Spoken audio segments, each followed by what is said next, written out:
बुलेटिनच्या सुरुवातीला बातमी येते मुंबईमधून।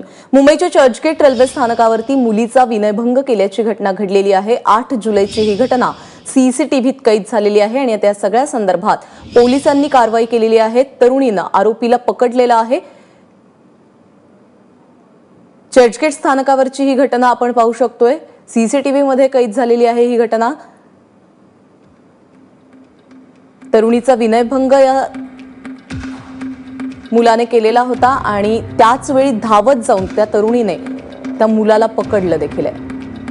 अक्षय भाटकर आपल्याबरोबर आहे। अक्षय, नेमकं काय घडलं होतं? पोलीस काय कारवाई करतात?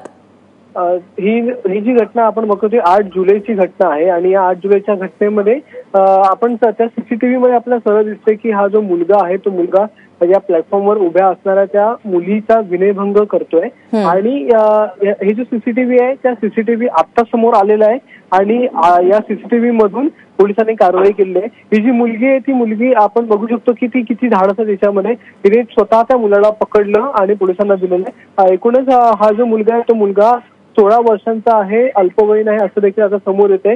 पोलिसांनी कारवाई केलेली आहे मात्र आणि आता पुढचं इन्व्हेस्टिगेशन आहे ते सुरू आहे। ही जी मुलगी आहे ती मुलगी सीए आहे आणि ती चर्चगेटला कामाला आली होती। तिथून ती जात असताना हा सगळा प्रकार घडला, पण त्या मुलीने स्वतः धाडस करून त्या मुलाला पकडलंय। अक्षय, धन्यवाद या सगळ्या सविस्तर माहितीबद्दल।